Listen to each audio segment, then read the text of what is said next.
Icyumweru cyiza abakristo bavandimwe, muri iki cyumweru kirimo amasomo akakaye cyakora mu gihe gisanzwe amasomo arakakaye cyane kuko n'amasomo yongera kutwibutsa ko Nyagasani niwe muhinzi w'imizabibu ye, kandi ko imizabibu ye yayiraze yayishinze abantu bo muri iyi si kugira ngo bazayibyaze umusaruro. Ayo masomo arakaze cyane kuko ababwira ngo ni abakuru b'abaherezabitambo n'abakuru b'umuryango w'Imana wa Isirayeli. Muri iki gihe wavuga uti aya masomo ababwira abakuru b'abaherezabitambo ni papa n'abepiskopi, wanakomeza ukavuga uti arabwira abapadiri bakuru, akabwira n'abakuru b'umuryango, ni ukuvuga abadutegeka ku buryo bwa leta, ku buryo bw'amajyambere asanzwe y'umuntu wo muri iyi si. Ni amagambo yo gutega amatwi yo muri uwo murongo, ariko nanjye nawe tuyimba buri wese akavuga ati ariko nanjye hari ibyo Imana yanshinze muri iyi si. Ni ukuvuga ngo nawe igihe nikigera ibyo Imana yanshinze muri iyi si igomba kuzambaza uko nabibyaje umusaruro. Reka tube twumva ayo masomo kuko ni nk'indi migani yose, ni wa mugani ugana kariho cyangwa se ni umugani uhinduka mbwira bumva. Reka rero tuyasome irya mbere mu gitabo cy'umuhanuzi Izayi umutwe wa 5 umwe kugeza kuri 7. Nyagasani ariko ahangaha ni Izayi nyine uturirimbira indirimbo agamije kutwumvisha nyine ko turi umuzabibu w'Imana. Ati reka ndirimbire inshuti yanjye indirimbo y'uwo nkunda n'iy'umuzabibu we. Inkoramutima yanjye yari ifite umuzabibu ku musozi urumbuka, atabira ubutaka abukuramo amabuye, abuteramo ingemwe z'indobanure. Hagati mu muzabibu yubakamo umunara, awucukuramo n'urwengero. Yizeraga ko uzera imbuto nziza, ariko wera imbuto mbi. None rero baturage ba Yerusalemu, namwe bantu bo muri Yuda, nimunjyane n'umuzabibu wanjye. Icyo nagomba gukorera umuzabibu wanjye nkaba ntaragikoze n'iki? Ko nari mwizeyeho imbuto nziza, ni kuki weza imbuto mbi? Reka rero mbabwire uko nzagenzereza umuzabibu wanjye. Nzawambura uruzitiro maze wonwe, nsenye urukuta rwawo bawunyukanyuke. Nzawureka ube ikigunda, ntuzicirwa cyangwa ngo uhingirwe, uzamere nk'amahwa n'imifatangwe. Nzabuze n'ibicu kuwugushaho imvura, umuzabibu w'Uhoraho umugaba w'ingabo n'inzu ya Isirayeli, ingemwe z'indobanure yakundaga zikaba abantu bo muri Yuda. Iryo ni ijambo ry'Imana, dushimiye Imana. Paul Mutagatifu yandikira Abanyafilipi umutwe wa 4 kugeza ku 9 aya magambo akomeye.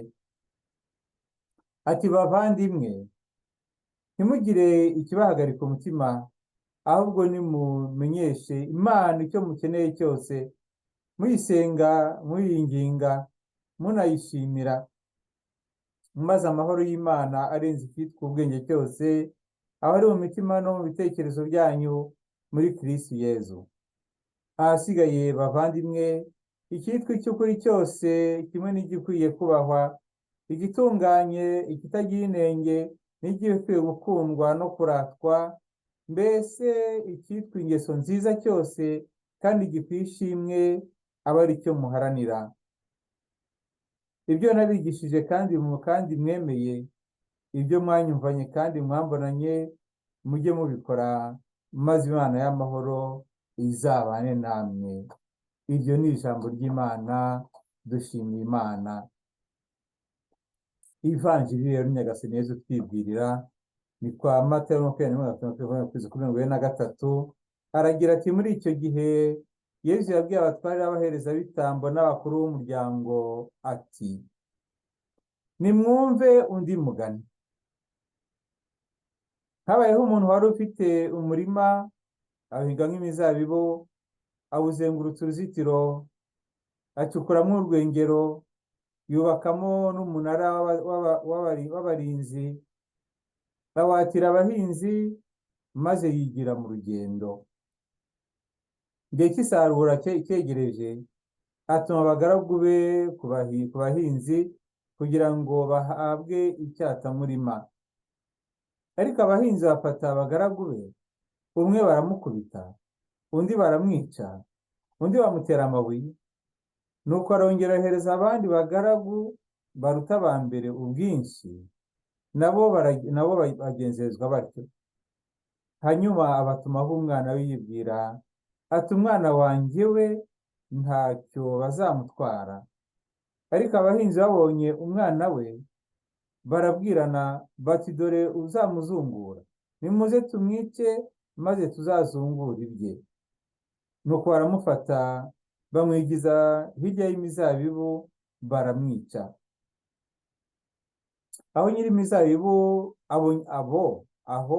nyir'imizabibu azahindukirira, azabagenzera ata abo bahinzi. Baramusubiza bati, abo batindi azabica urw'abagome, maze imizabibu ye ayatire abandi bahinzi bazajya bamuha ibyatamurima uko isarura rigeze.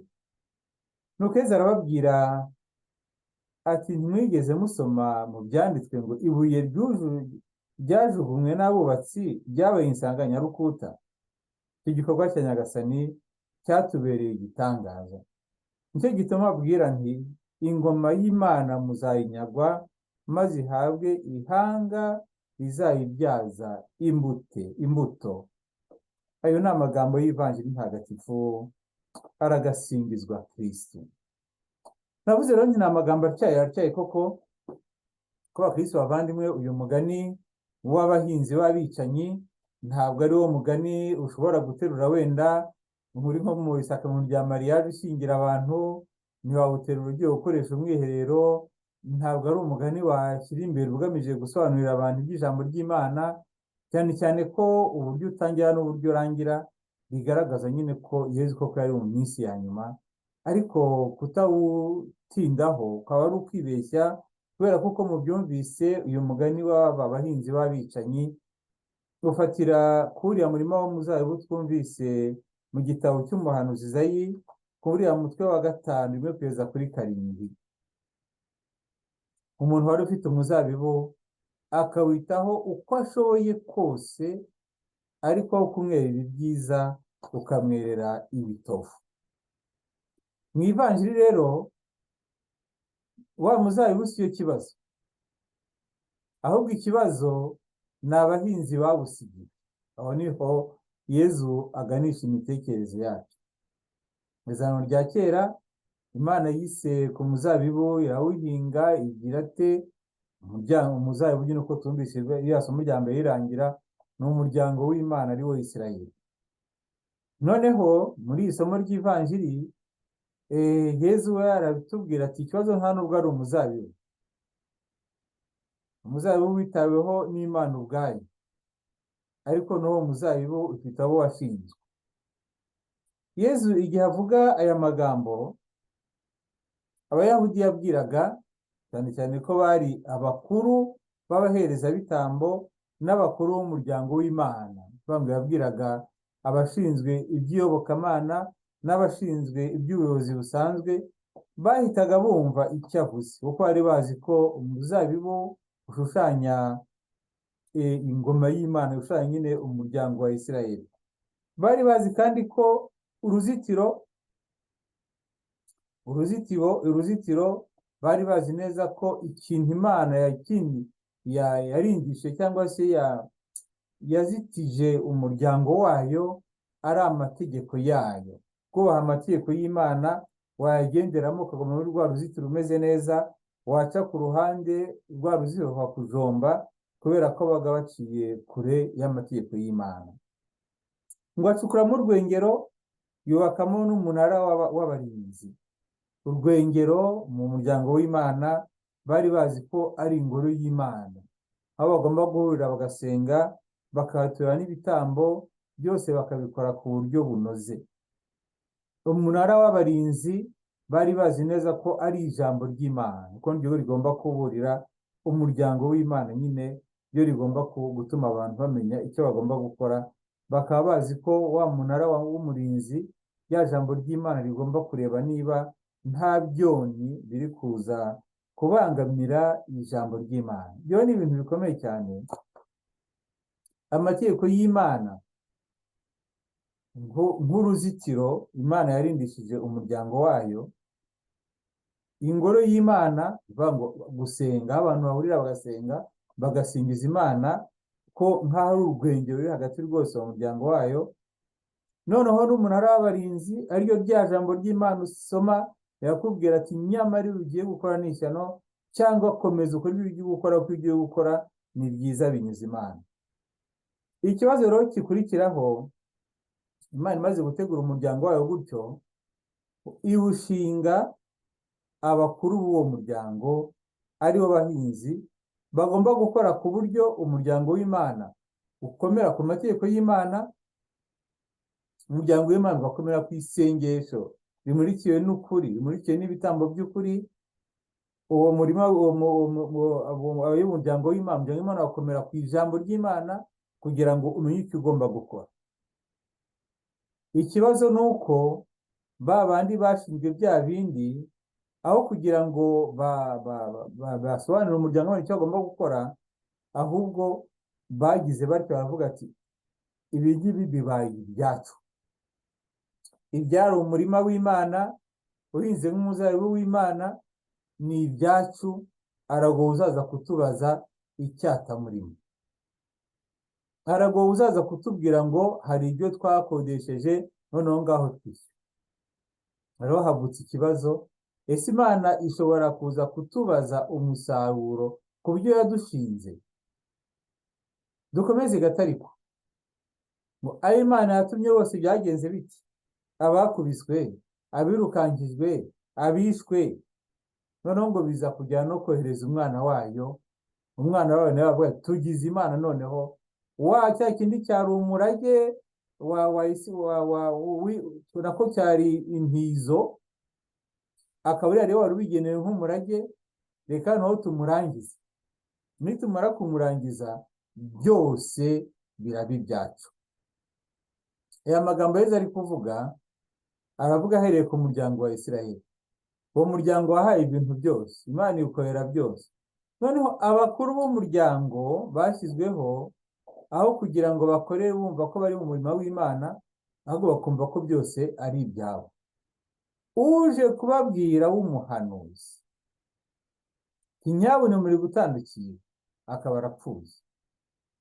Noneho Imana imaze kubona bwese aho bigeze, kanohereza umwana wanjye w'ikinege, basi uwo nguwo we nta kundi niwe nyine ugenewe umurage, kandi nibamubona bazatinya, bazanyubaha. Reka da, icyo bakoze ahubwo ni ukumushyira hehe? Ku ruhande. Abo muri Isiraheli icyo gihe barabyumvaga, ariko tubizane mu gihe cyacu. Mu gihe cyacu iki turimo, umurima w'Imana, Imana yadushinze ni kiliziya yayo. Nibyo koko, hari amategeko y'Imana, hari amategeko ya kiliziya, ariko hari cyane cyane itegeko ry'urukundo Kristo yadusigiye, karyo rigomba kuranga abayobora uwo muryango w'Imana, bakarinarimenyesha abayoborwa muri uwo muryango w'Imana. Nibyo koko, Imana yadusigiye ibitambo bizima bishingiye ku maraso y'umwana we wamenewe ku musaraba. Ibyo bitambo bizakugeza igihe kizarangirira, kiba igitambo kizima n'isengesho ry'ukuri rikomotse ku mutima, rya sengesho riganisha n'urwa rukundo nyine twashobora kurwuzuza. Nibyo koko, ijambo ry'Imana niryo tegeko shingiro ryacu tugomba kugenderaho. Igihe ikishobora kurihungabanya cyose, icyo ari cyo cyose, kikaba kiri gutuma wa muzabibu ushyirwa ku ruhande. Imana rero murumva ko hari abashinzwe kuragira ubwo buryo bw'Imana, babandi bashinzwe kwita ku mizabibu, ariko uko igihe kigeze, Imana yohereza abahanuzi bayo kuza kutubwira cyangwa se kutubwira ngo icyatamurima cy'ibyo nabashinze ni ikihe? Aroni wagoye, uko akenshi abo bahanuzi baje, iyo baje mu muzabibu w'Imana, igikurikiraho ni kuvuga ati baratubuza amahoro, baradutesha umutwe, kubashyira ku ruhande. Ndi mu Butaliyani bagira igiparu gishimishije cyane bavuga ngo Yozefu ngo na Bikira Mariya ngo buriye indogobe ngo bihaguca imbere ya Vatikani, barabavudukana bati twanduriza urubuga rutagatifu mugende muvanga. Mbese no kuvuga ngo mbese uyu munsi Yezu agarutse muri iyi si, akaba uko yabayeho, akavuga imvugo yavugaga kiriya gihe, akibyo yakoraga kiriya gihe, ngo we nanjye tubireba tubona yamara iminsi igana. Wenda wavuga uti twakwishima ko tumubonye, nibyo, ariko se abahanuzi adutumaho bigenda bite? Amateka ya Kiliziya ibi ngibi turi kuvuga byagiye byigaragaza kenshi, ariko mu bihe bya nyuma twavuga ni nka Mutagatifu Padiri Piyo twahimbaje muri kuno kwezi gushize. Mutagatifu Padiri Piyo tuzi neza ko yari umuhanuzi mu gihe cye, avuga ibyo agomba kuvuga. None se ubuyobozi bwa Kiliziya bwamugenje gute? Ntibwamushyize ku ruhande se? Ariko byarangiye bamwubakiye ingoro bikomeye cyane, ndetse rwose ntawe icyubahiro. Ariko mu buzima bw'ubuhanuzi bw'abavuga turiya muntu ni umusazi, no gushyirwa ku ruhande. Urugero rufatika rwa hafi rwo muri iyi minsi yacu, Papa Benedikito wa 16 hariya yashoje ubutumwa bwe gutari papa. Twibuka ko ahubwo yeguye cyangwa se yegujwe kubera ko yari umuhamya w'ukuri, akaba umuhamya w'aya mategeko y'Imana, akaba umuhamya w'uburyo muri Kiliziya umuntu agomba kwitwara, ukurikiza Kristo, ukurikira Kristo aho kwiha kumusimbura. Byarangiye nyine agiye ku ruhande, kugeza n'ubwo n'uyu munsi bavuga batese yareguye cyangwa yaregujwe. Abo ni abahanuzi bo mu bihe byacu, kuko abahanuzi bashobora kuba muri rubanda rusanzwe, ariko bashobora kuba n'umuyobozi wa Kiliziya, kuko n'uyu munsi iyo ubirebye aho Kiliziya igeze, hari n'abahanura baba mu basaseridoti, baba mu episkopi, bagashyirwa no ku ruhande, nabo ngabo bahanurira nyine. Babo ntabwo ari guhanura se umwihariko w'abarayiki cyangwa se w'abandi bantu, ahubwo no muri Kiliziya ubwo hari n'abashobora guhanura. Akenshi ubuhanuzi bwose ntabwo bwakirwa neza na ba bandi bavuga ko aribo bafite ubuyobozi, ko aribo bafite ubutware. Ibyo ni byo abahanuzi boherezwa muri twebwe. Kuki rero bashyirwa ku ruhande? Nuko batubwira bati nyabune hari uruzitiro rutagomba kurengwa. Papa Benedikito wa 16 mu nama yigeze atumirwamo, yari yoboye n'abadepite b'Abanyaburayi, yarababwiye ati hari ibintu bitatu bitagomba kwirirwa bigirwaho impaka. Ati hari ibintu bitatu rwose bitagomba kugirwaho impaka, mwaba muri mwebwe mu buryo bwa leta, haba no mu buryo bwa Kiliziya. Ibintu bitatu ati ni ibi ngibi: ni uko ubuzima bwose bugomba kurindwa kuva ku isamwa kugeza kugira umuntu apfuye ku buryo bw'urupfu rw'ikirago. Guhera mu isamwa kugera ku rupfu rw'ikirago, icyo ni ingingo ya mbere igomba kurindwa. Ingingo ya kabiri ni ukumenya kandi ukanigisha ahantu hose ko Imana ifite ukuntu yaturemye, iturema ari abagabo, iturema ari abagore. Ati noneho bikajyana ku muryango, umuryango ugomba kuba nyine ari umugabo, umugore n'abana. Ati ibindi byose bishobora kuza ku ruhande, bishobora kubaho, ariko ibi ni ihame ritagirwaho impaka, kuko ari uko Imana nyine yaturemye. Ati icya gatatu rero ni uko ababyeyi bafite uburenganzira n'ububasha mu kurera abana babo. Ati umuntu wese wanyaga ababyeyi abana babwongeye kuba kurerera, muzamenye ko ibyo biciye ukubiri na kamere y'Imana, kuko n'Imana niyo ubwayo iturema, ikanatwita, ikatubeshaho, ikifashisha abandi ariko tugumya kw'abana bacu. Ibyo uko ari bitatu: agaciro k'ubuzima kuva mu ipfa kugeza mu ipfa, uko twaremwe umugabo cyangwa umugore, cyangwa se uburere, ati ibintu ntibigirwaho impaka. Iyo rero ni ukuvuga ngo urwo ni rwo ruzitiro, nirwo ruzitiro, haba mu buryo bwa leta no mu buryo bwa kiliziya twagombye kubahiriza. Iyo rero haje ibindi bintu bivuguruza ibingibi, hakaza amategeko avuguruza ibingibi, uzamenye ko ari ba bahinzi babi bashaka ahubwo kurimbura umurima w'Imana, aho kugira ngo bawubake nka guhinduka rwose hahandi nyine Imana igomba kuza kwisanzura. Muri iki gihe ibingibi turimo tuvuga biragenda bicishwa bugufi, bamwe babitwara uko babonye, abandi bumva rero bafite uburenganzira bwo guhinga, naho hakajyaho n'amategeko y'abantu bavuguruza uko Imana yaturemye. Bajya kubona ukabona no muri kiliziya hari abashobora gushyigikira amafuti nk'ayo. Ni ukuvuga ngo ibingibi byose rero aho biganisha, bigenda biganisha ku guta ibigomba kutuyobora n'ibigomba kutubeshaho, ingaruka rero zikaba nyinshi cyane. Navuga rero ko ibingibi bireba n'abakuru b'umuryango, muvuga abatuyobora mu buzima busanzwe bwo muri iyi si, nabo bagombye kugira uruzitiro badashobora kurenga.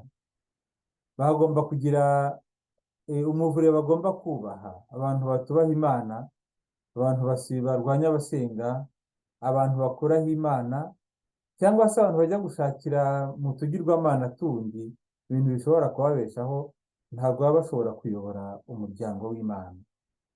Hanyuma rero bagomba kugira none umunara ubarinda. Ijambo ry'Imana ntabwo ribwira gusa abakristo.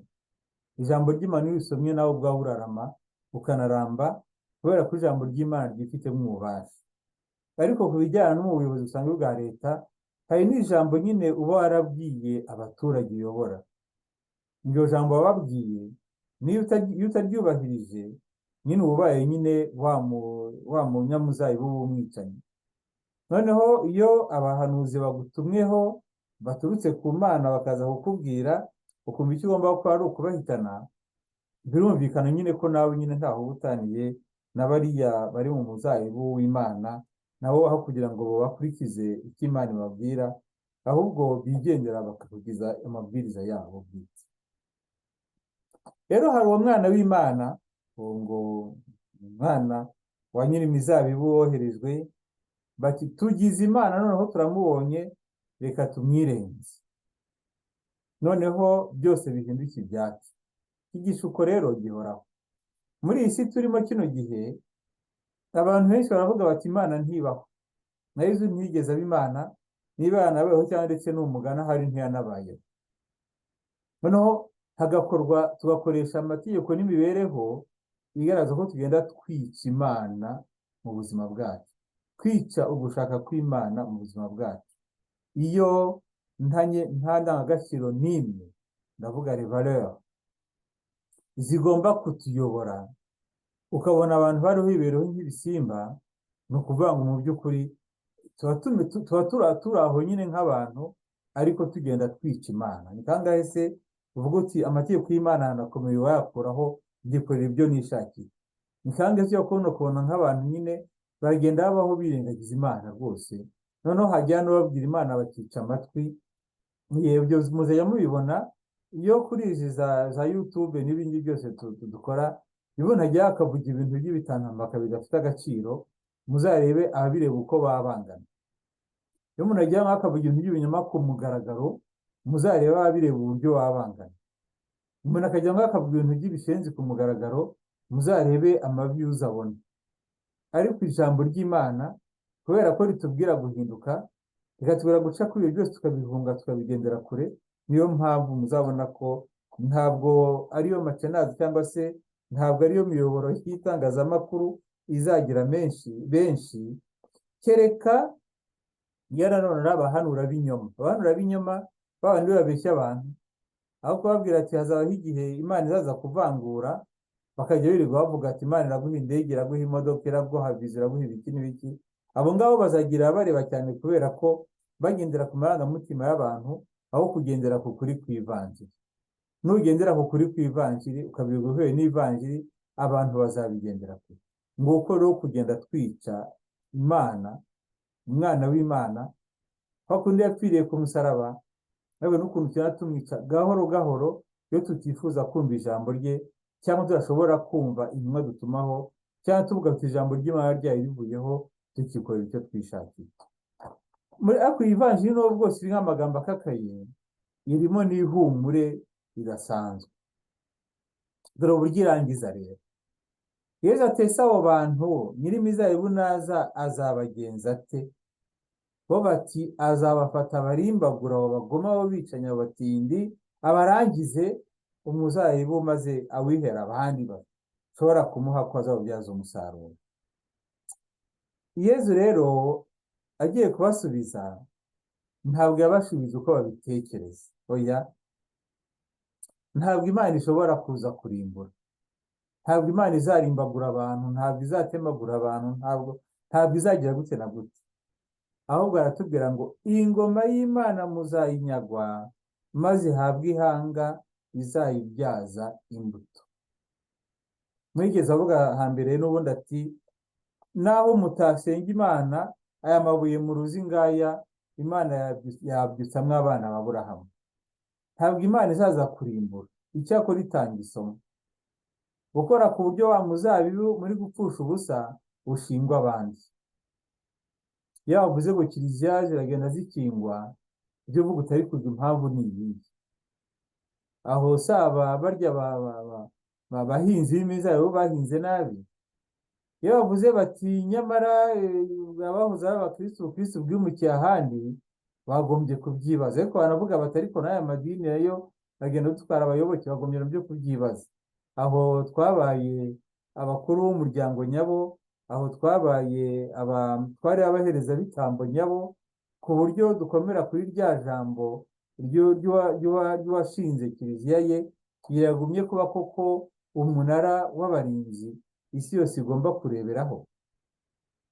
Kuba Imana ishobora gukora ibyo ngibyo nk'uko byagenze mu ntangiriro za kiliziya, abayahudi banga kwemera Kristo, mbega abanyamahanga bamwemera, bikaba ibyishimo ukuntu umwana Paul Mutagatifu ati twigira abanyamahanga kuko aribo batwakiriye, niho tugomba kugira ngo bisomo ko ijambo ry'Imana, Imana ishobora kuriha abashobora kuribyaza umusaruro. Ku bantu bajya mu materaniro yo gusenga mu magurupe karisimatike, ibi barabyumva cyane. Ushobora guhabwa ingabire y'ubuhanuzi, ingabire yo kuvuga mu ndimi, ingabire y'ubusobanuzi, n'ingabire yo kuririmba yewe nko mu isengesho. Wowe ukica amatwi ukanga kuvuga uti ntabwo mbikwiye. Wajya kumva ukumva neza neza icyo Imana kubwo agomba kuvuga kibuzwe n'undi ku ruhande. Ugashimishwa no kuvuga ngo nanjye ndabyemeje nari nabibwiwe, ariko wanangiye wanze kuvuga igihe bagomba kubivuga bihabwa abandi. Ibyo rero Imana ikora kugira ngo ngo yange we narayiguhaye, nushaka atangira uyikoreshe. Ni muri uwo murongo rero ntabwo Imana ishobora kuvuga ngo menyaza umuzabibu wanjye ku busa gusa, nugira ngo nawe urebereho bituma uvuga uti nyamara ngomba kuba naranze kumvira ijambo ry'Imana mu muzabibu wanjye. Bakristo bavandimwe rero, kuri iki cyumweru muri kumva ko hari kubera sinodi iri muri kiliziya y'isi yose iri kubera i Roma. Dusabire cyane cyane abo batwara abaherezabitambo kugira ngo barekereho Mutagatifu abe ari uzabayobora, ntibayoborwe n'imitekerereze yo muri isi ya kino gihe, ntibayoborwe n'abafite abanyabubasha n'abanyembaraga bo muri iki gihe, ahubwo barekereho Mutagatifu ari we uzabiyoborera. Twumva ko hirya no hino ku isi naho hakunze kubera inama z'abayobora isi. Nabo tujye tubasabira kugira ngo bamenye ko nabo ubwabo bari umuzabibu w'Imana, bashake igiteza imbere umuryango, icyubahiriza uburenganzira bw'umuntu uwo ari we wese, n'igiha agaciro ababyeyi mu bijyanye no kubana n'abana babo. Twagumya gushimira Imana kuko yatinyutse ikatwizera, ikadushinga umuzabibu wayo. Natwe dusaba ingabire zo kutazayitenguha, ahubwo tuzakomeze gushaka umusaruro nyawo muri uwo muzabibu w'Imana, bizatume natwe umunsi wa nyuma nugera dushobora kwishimira kujya imbere y'Imana dufite n'imbuto zikomoka kuri uwo musaruro. Ushobora byose nabaha umugisha, Imana Data na Mwana na Roho Mutagatifu. Amen. Bakristo bavandimwe, mugire icyumweru cyiza.